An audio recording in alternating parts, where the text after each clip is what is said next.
I go to school in downtown Phoenix, which means I'm faced with architecture almost daily. Not until recently did I stop to consider the amount of hours of hard work going to constructing these beautiful buildings. Architecture is closely related to engineering, which I am currently studying, and I recently took a drafting class, which inspired me to further pursue architecture. When I realized how little I knew about this subject, I realized that the best way to learn more would be to talk to existing architects. I ended up speaking to 6 different architects across 3 different firms and collected lots of helpful information and advice. First, I started with an independent architect. My name is Hayes McNeil, and I own Plus Minus Studio. It's a design, build, architecture, and construction office. And I work on small commercial and residential projects. Some of the projects I've worked on are Bunky Boutique, which is a clothing store, Matt's Big Breakfast, it's a restaurant, Postino Wine Bar, and then a few houses. I would say maybe 10 or 15 houses. I went to ASU, and I got a Bachelor of Science in Architectural Studies. So ASU probably has two different ways to go about it. You can get 4-year degree, or that's what they had when I was there, or you can do like a 3+, which is like a master's degree, and so you end up with a master's in architecture or a bachelor's of science in architectural studies, which is what I have. You'd have a few electives, or you'd have like structures class, maybe a drafting class at the time, because at the time when I was in school, it was in between when you were still doing a lot of hand drawings and some computer stuff was coming along. So you'd have different classes like that, sculpture classes or whatever, whatever classes you wanted to take. And then an architecture studio, we ended up being there every day, but you would meet with the studio instructor a couple times a week. So that was kind of where the bulk of your time was spent. So you do your project, and then you'd have a critique, or you'd have a presentation, and then often other architects from the area will come in and be guest reviewers on that for your project. So that gives you a chance to meet them. We started by discussing internships. At the time, internships were somewhat mandatory, or else the school would set those up for you. All architecture students, or most of them, probably still do internships. It's really important because when you're in school, you're working on the design, or sort of an academic approach to architecture, and the internship provides you with a kind of the reality of the profession. So that's kind of your first taste of how everything really works. Following internship, we discussed finding work. Finding work after graduation is, I guess it depends on what the economy's like, but with an internship, usually that gives you a foot in the door at possibly the firm you are at, or it gives you a chance to meet other architects in the profession. And so my first job, I ended up working at the firm where a friend of mine did his internship. So obviously that helped out. For a firm, everyone submits a portfolio. So that's sort of, instead of just doing a resume, you would have a resume as part of your portfolio. But as a student, you would present all of your student work as a resume for the. Next, I was interested in how work was split up. So I mean, when you first start out, or if you work on your own, you might do kind of everything yourself. But like I'll farm out renderings for my projects because I don't do enough of it anymore to be fast at it. You don't do renderings all the time, so it's pretty common, I think, for a lot of people to bring in someone to do renderings. So this is my mom's house. That's the I can send you the rendering, and then that's the construction photo. Yeah. Can you send me that one too? I can work on the design, the construction documents, but a rendering, it's far better for me to send that out to someone. And then with a firm, if you have 7 people, most likely someone will be doing the concept for the project. There might be someone who's a little bit better at the technical details of it, but then you'd have someone in the firm who probably specializes in doing renderings or presentation drawings. So most of the time, most projects are all a team, because you have consultants anyway. So even if I was to do a project on my own, I still probably work with at least 5 other people, for different parts of the project, like mechanical engineers, electrical engineers, structural engineer, civil engineer. So you would work with always at least 4 or 5 different consultants on that. Since Hayes works independently, I was curious what a normal workday was like. Well, for me, a typical workday is a little bit different since I do design build stuff. So I'll do a job site visit, I'll do some design work, email coordination. So it's a little bit of everything. So there's not too many times, unless it's a really big push to get something done. Like if I have to get drawings submitted, I might spend the whole day in the office, drawing. We moved on to discuss the differences between school and actually working in the field. I would say one thing that I found out after graduating, or after working for a while, that I I think are important are, I think construction, or an understanding of construction or how buildings are built is really important. So I think the more students can get exposed to that at early on, it would be an advantage getting jobs later. Having an understanding of the how things go together and buildability of a project. So Next, I asked him about any challenges in the job. a challenge that sort of comes up that you don't realize, it's obvious afterwards when you're working for a while, but the difference between school and work, the speed at which things happen. So you might, when you're in school, you have sort of a semester or a big chunk of time to work on a particular problem. And when you're working like in the field, or when you're working on a real project, the speed at which you have to do that, it happens really quick. And so I remember my first job, the owner said, I need 3 different site plans for this project. And I thought, okay, great, I can do that. When do you need it? And I was thinking like a couple weeks, or like when you're in school, that you'd have a month to do it. And he said, by 5 o'clock. So it was that day. So I think just the speed at which you have to kind of come up with solutions, it really increases quickly when you get into the profession. He continued with some benefits of being a student in the field. If it works and it's creative, or it's beautiful, or it's interesting, then it's even better. But at the most basic, it has to function. So I mean, that's what, as a professional, your buildings have to work. So, and for students, I think sometimes what you don't know can be really helpful. Like, you can come up with an idea because you don't know better, right? Because as you get older and more experience in any profession, you start to go, okay, I know this won't work, or you start to feel like you know what works and doesn't work, and then maybe you go back to all of the same solutions for a project. And when you're younger, or like for a student, you don't have all that baggage. You're not thinking about, oh, that's never going to work. I propose that idea all the time and it never works. It's always over budget. But so there's one really cool thing about being a student, or first starting out, that you kind of don't know what supposedly doesn't work, and that can result in some really creative solutions and some interesting ideas. We then moved to the other side of his office, where he showed me some current projects he was working on. But first, we took a look at his desk. My desk is not finished yet. They're gonna be like, this guy's working on a piece of plywood. But I did this because I did the standing desk mechanism, and so I had to get the bolt pattern, so I had to do this to make sure it fits, and now it's been like that for like a year. It's cool because I'll write important things on here. Oh no, this right here is a formula for degreasing and waxing a bike chain. and then this is the air pressure for a mountain bike shock. And then these are my like tax and contractor license number. And then anything else, like sometimes there's some funny things, like one of them, that Sphere in Las Vegas, the concert thing? Somewhere on here is, like someone said, like the most ideal section to sit in, so I wrote it down there, and I gotta find it. But this is the cover page for one of the current projects I'm working on, which is a pretty simple warehouse in downtown Phoenix. So this is pretty typical of like what you'd have on a cover sheet of a drawing. So yeah, so you would have all your project data, you'd have like the overall site plan, so this is really pretty standard. Like these would be kind of some of the building basics on there. Another sheet you'd have, so this has floor plans, which includes some exit detail. This is a really simple building, so you can get a lot of information on one sheet. These are just basic building elevations in black and white, something that went to like the design review with the city. Yeah, this is all by, all from scratch, and it's kind of sad because this is done on software that's really powerful and could probably spit those out in no time, but I did all of this the way someone would traditionally draw something.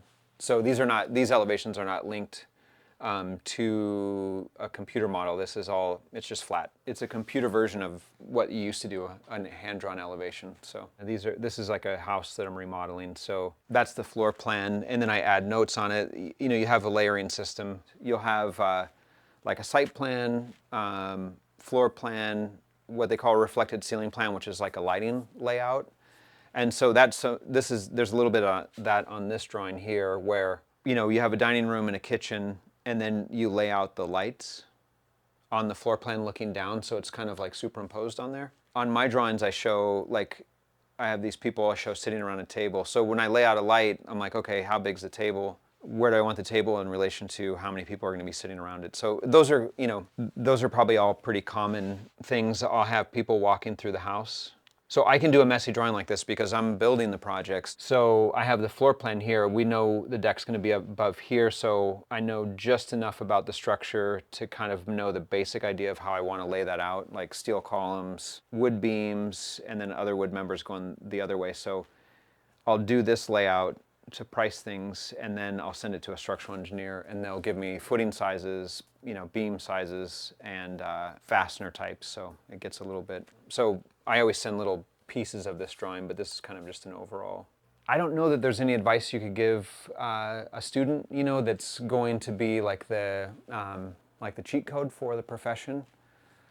Because I found all of the challenges or things I didn't know ended up being really informative to the whole process and what I really enjoy about the work. You have to almost experience it to really learn it. Like, again, it's like everything. You wish you knew all the answers, but like, oh, well, the process, actually, that's one of my things I wrote on here on my desk, my temporary desk. But architecture, to me, is really about the whole process of a building. It's not about the end product or just the idea. It's the profession of architecture is the process of a building. So it's the process of building a concept or bringing a concept to life. So enjoying that, I think it's what makes the profession fun.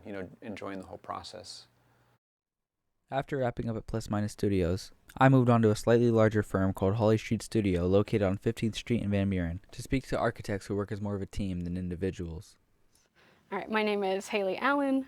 I am an architect at Holly Street Studio. I graduated in 2014 from the University of Tennessee.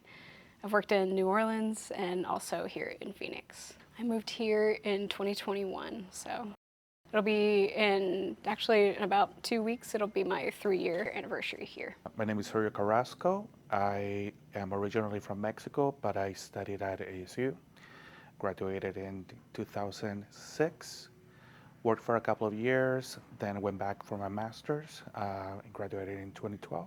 And I've been here at Holly Street for 12 years.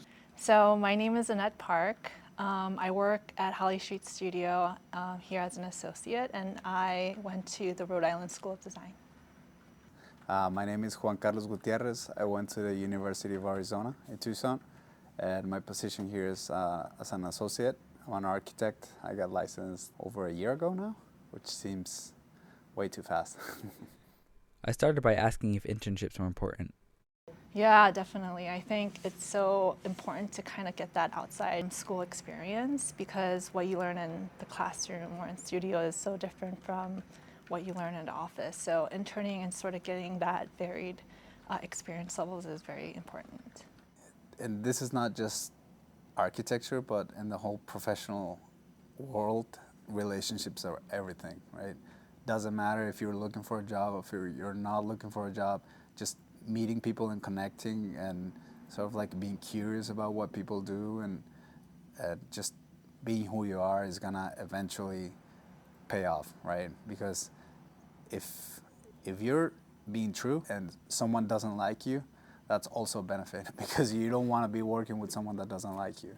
And then eventually you'll find someone that you have a lot in common with, and it might be a match, and you might end up working there. You're gonna enjoy your time there. So just making friends, being interested in what people do and why they do it, it's a good way to live life, I would say, and it's also gonna pay in the long run. Holly Street actually has a few interns, and I was shown work they've done making models of upcoming projects. I followed up with questions about their hiring process, and more specifically, how important is a portfolio?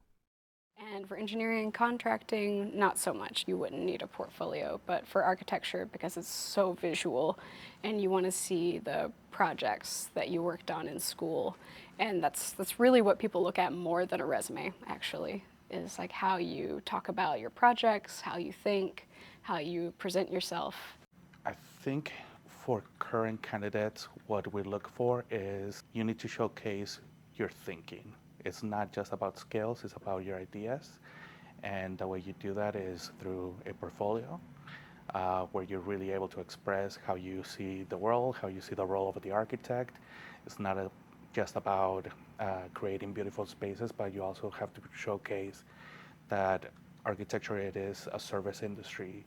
So in that sense, you can also show what is your responsibility as an architect through the projects you show. We then moved on to discuss each architect's typical workday.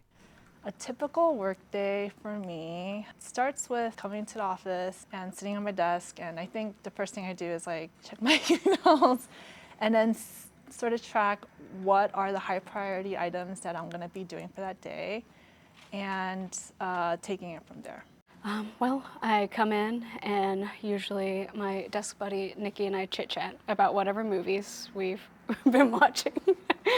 And we talk, we'll make a coffee and talk to everybody and just kind of socialize a little bit. Then usually emails, lots of emails, catching up on things. That's like an hour or so of more administrative stuff, sometimes more, depending on what part of the project you're working on, but then usually the rest of the day is a mix of Zoom calls and in-person meetings and prepping for those meetings, and also just drawing and taking all that info that we get from people and turning it into drawings and architecture.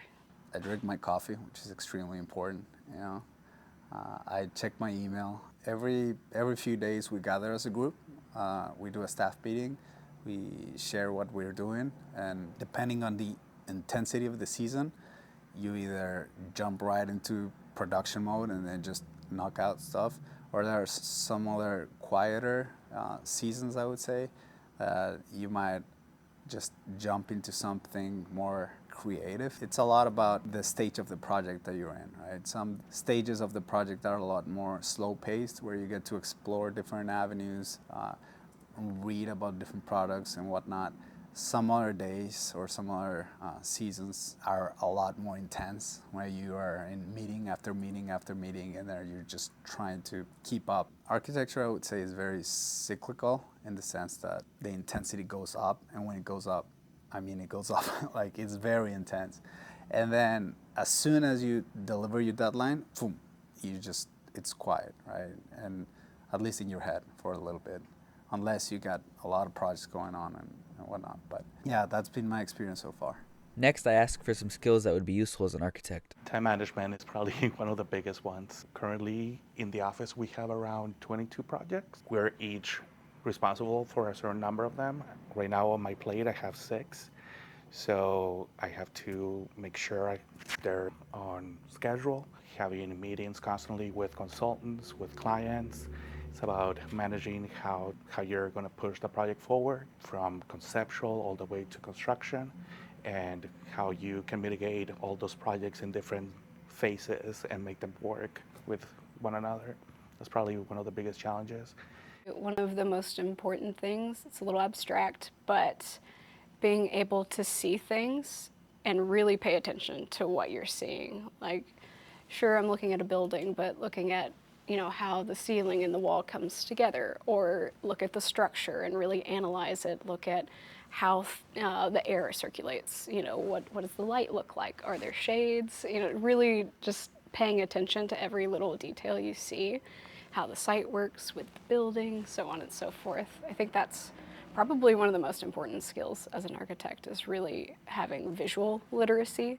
Really listening is very important, because I would say the majority of our work is just listening to experts in different fields and trying to understand their priorities and what is necessary and what is needed.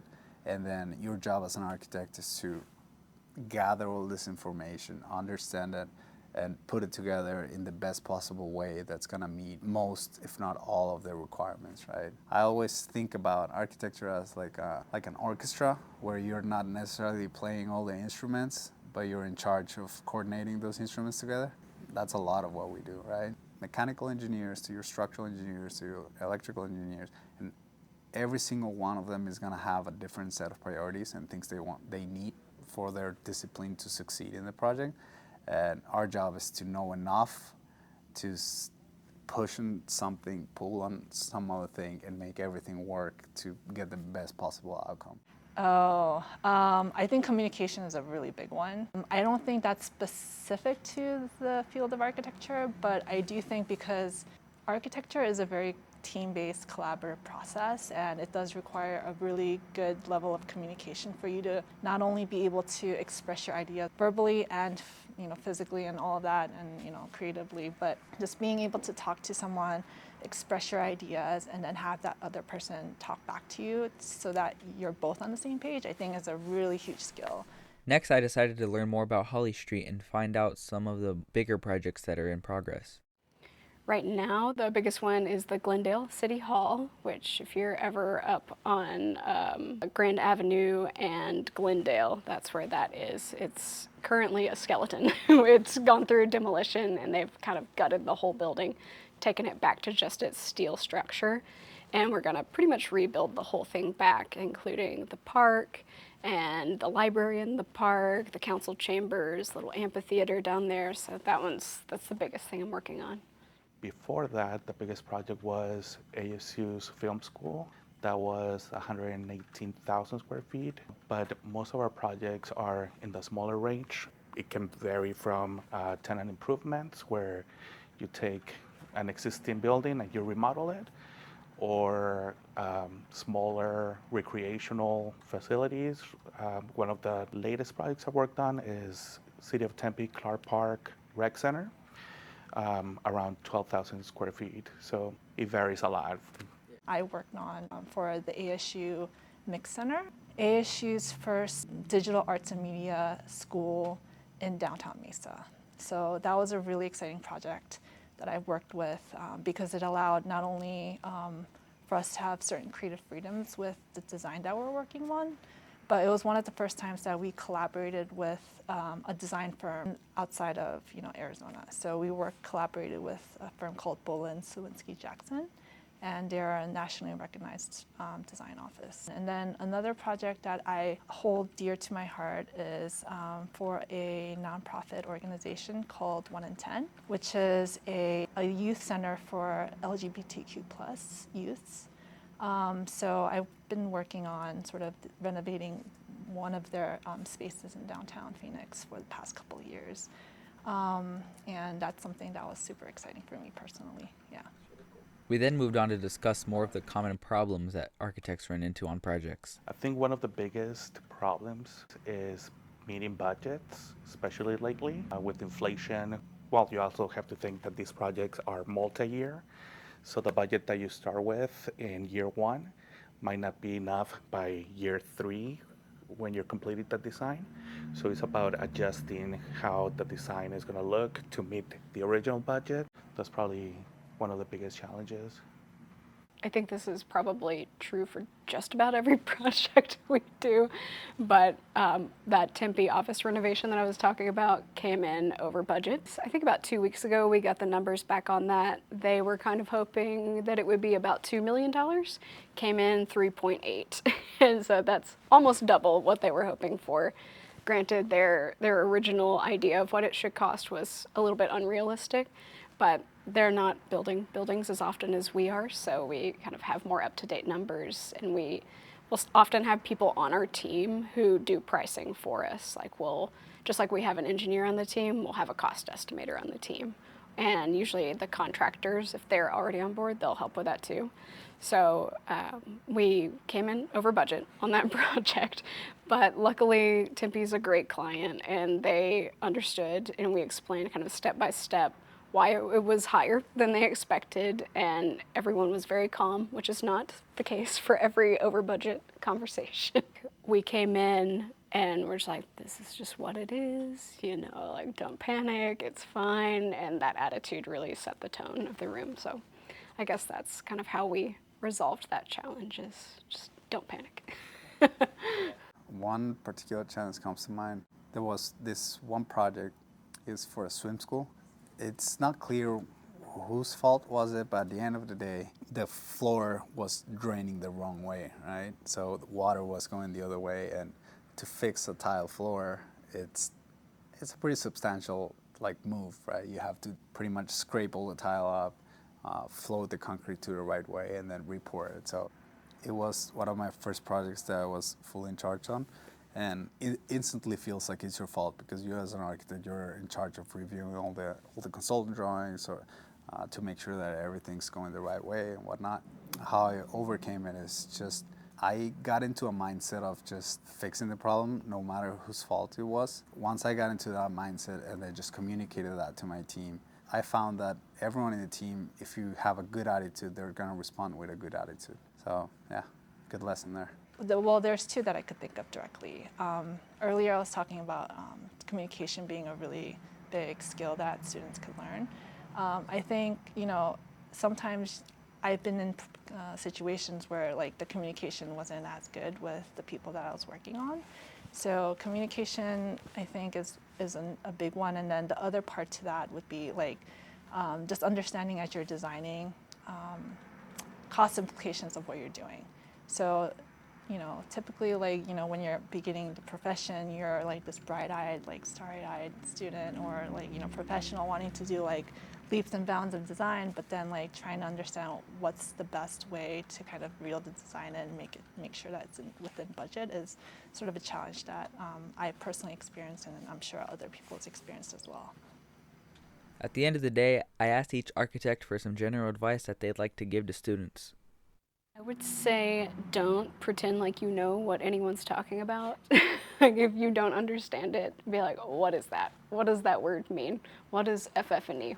What is AEC? Don't sit there and think like, okay, I'll Google that later. Like just ask. Don't be afraid to not know something. It's really normal. No one knows these things when they're born, so just get in there and figure it out the honest way. Never stop asking what if. When you look at my history, there's nothing that would have told you that I was going to be an architect. I'm originally from a very small town in Mexico, like 7,000 people. Just asking myself, what if I pursue this? What could I achieve? And that question is even something that currently is very important for our work. Like, what are the possibilities? What if we do this? What if we do that? So, I would say whenever you're feeling high, just remember that it's gonna come down, and then when you're down, just remember that it's gonna go up again. It's all a matter of balance, right? So it's a very emotional career in the sense that we care a lot about what we do, and sometimes we get feedback that it's harsh, either from your peers or from your client or from whoever, and it's easy to take it personal, but you should never take it personal because it's your work and it's you as a person. And as long as you're able to make that line pretty clear, it's going to be just better for everyone, for you and for your peers and for everyone around you outside of the office. So, Advice I would give is just be open to do anything. Just soak up as much information as you can and just don't be afraid. I think oftentimes when you're just starting out into the profession, people are maybe a little scared to either vocalize their thoughts or not ask the questions. But I would just say, go in there bold and confident and just not to be afraid to kind of, just jump in. I hung around their office a little longer and was able to learn so much about the field of architecture and how much fun it truly is to be an architect. I then moved down to Jones Studios in downtown Tempe to speak with Eddie Jones, a veteran architect who owns his own firm and had lots of advice to give. My name is Eddie Jones. I'm the founding principal of Jones Studio. We've been in business for over 45 years, which is, I can't believe I'm saying it because one, it went so quickly, and two, I never imagined, when I was young, your age, that I would be able to sustain a practice doing something that I absolutely love for most of my life. I mean, it's a gift. We are lucky here at Jones Studio. We have a range of projects that can be some remote trailhead with composting toilets to a giant land port of entry. We've done 2 buildings in downtown Phoenix for Arizona State University, the School of Law and the School of Business, the Thunderbird School of Management. We've done several buildings out on the ASU Polytech campus. We did the School of Architecture at U of A. We're working on a visitor center for the Central Arizona project. which will be their headquarters, and it spans the canal like a bridge. And we're working on a cultural facility in Arlington, Texas. Lots of work in Mexico. We've got work from California to Oregon to Colorado to Montana to Oklahoma. Even had 2 projects in China and almost a project in northern Vietnam. Sounds like fun, doesn't it? Well, I'm here to tell you. We then spoke about Eddie's education and the general education of an architect.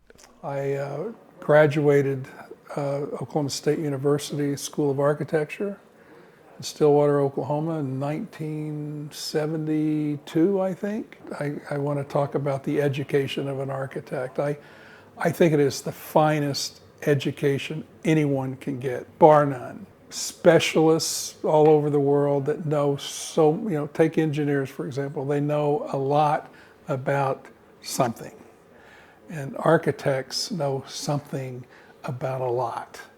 And it's true that the breadth of the education, which not only includes technical skills, but art appreciation, an in-depth knowledge of history. You can't study architecture without absorbing the culture that made it happen. And then the best part is the problem solving. It's like I get to get up in the morning, I get to come here, and I can't wait to embrace the next challenge of whatever I'm working on. Typically it's a building and I have to resolve something or actually invent something.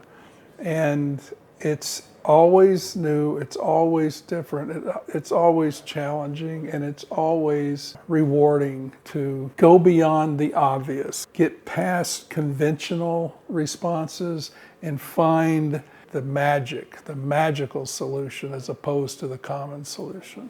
And the education of an architect varies from school to school, so any young person that's researching schools of architecture, I think, needs to, ask important questions. Is it, for example, is the focus on design? Is the focus on theory? Is the focus on preparing you to actually enter into the professional world? These days, there's a 4-year associate's degree in architecture, which kind of forces you to get a master's in architecture, and very few schools have the bachelor program anymore. You're pretty much stuck with a 6-year commitment to just get to the front door of taking the architectural exam, which is equivalent to the bar exam. And once you pass the test, you can now call yourself an architect, a licensed architect. And it is a great milestone in life. I would never want to have to take that test again. I would probably fail. But to get that rubber stamp saying I'm a registered architect was a wonderful feeling.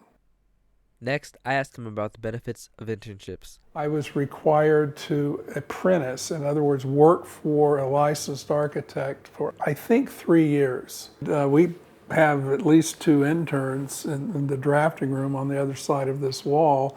I think it's an excellent program. Gosh, there wasn't a such thing as internships when I was in school. And when they were first invented, it was required. In order to get a degree in architecture these days, you have to have at least 1 summer of internship. And I wish I'd had that opportunity.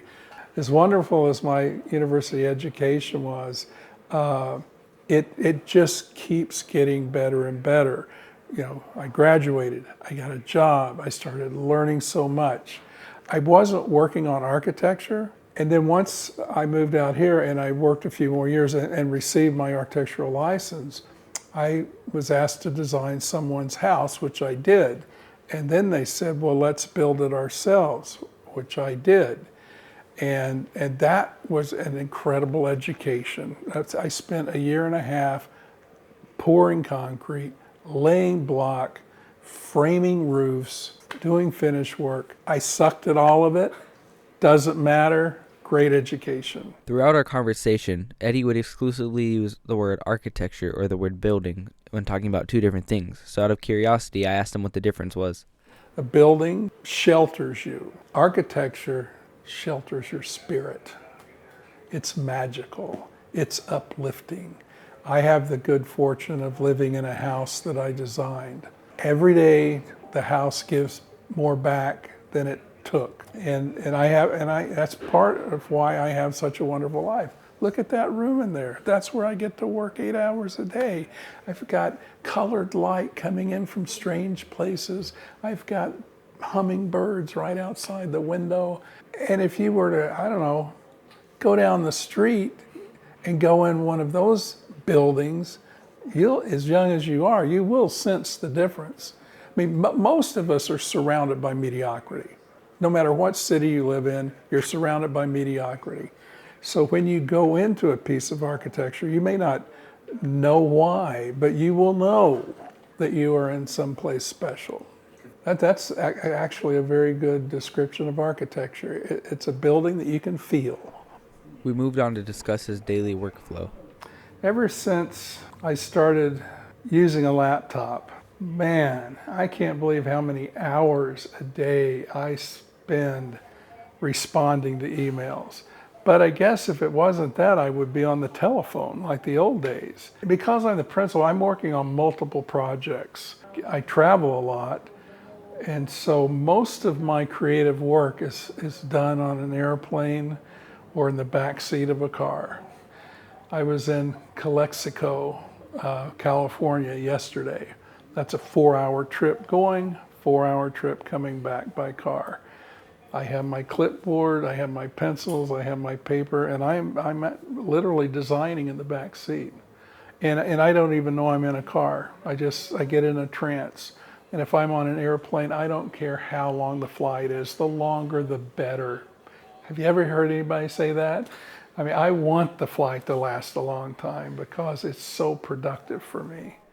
It's customary for architecture firms to do computer drawings and computer renderings, but Eddie still does all of his drawings by hand. I'm the only one left in this company that does that. And I could, train myself to draw with the computer, but I think my hand drawings are so much more captivating than a computer-generated image, because I can just sort of suggest detail, and then you get to kind of use, I respect your intelligence, so you get to fill in the rest of it. And I don't want to give up drawing. Not everyone is a natural-born artist, so I asked him what some other skills are that aspiring architects can work on. There's this software called Revit. You've got to be proficient in that. You just have to be, because every architecture firm works in Revit. Maybe not everyone, but sooner or later everyone will. All of our engineers do. Our government jobs require, us to work in Revit. But then beyond that, if you can hand draw too, you'll get my attention for sure. And you will, my partners. They all appreciate it. It shows, this eye-hand coordination. That's a useful skill in any, profession. And we're always looking for that enthusiasm. Which, is that a skill? I don't know. I think it's a quality. So it's not only skill sets, but quality sets too. Next, we discuss weaknesses and challenges in architecture. One of the weaknesses of my education, and 99% of architects would say the same thing, one weakness in our education is the lack of business knowledge. How do you run a business? And regardless of how good you are, how creative you are, how motivated you are, if you don't know anything about business, you're not going to last. It's too bad. I love challenges, the architectural kind. The people challenges, they're not as much fun, but they're still interesting. But the only thing about being an architect that I have never been able to make friends with is having to deal with bureaucrats, having to get a building permit. It just makes my head spin. inspectors, getting permits, homeowners associations. But other than that sort of bureaucratic component, which is, only this big, there's this much joy left. To wrap up, I asked for any final advice that Eddie would like to give. Well, make sure that you love it. I was so lucky. I was like 6 years old when I heard the calling. Not everybody is as lucky as I am on that front. I think no matter what you choose to do, if you want to be a doctor, an engineer, an attorney, if you want to be a ditch digger, you gotta love it. You've got to love what you do. Otherwise, you're going to be, can't wait for 5 o'clock to get here. You'll be one of those people who just complains about how life sucks, and work sucks, and your boss sucks, and all of that. And I've never once had second thoughts about being an architect. And I turned 75 last week.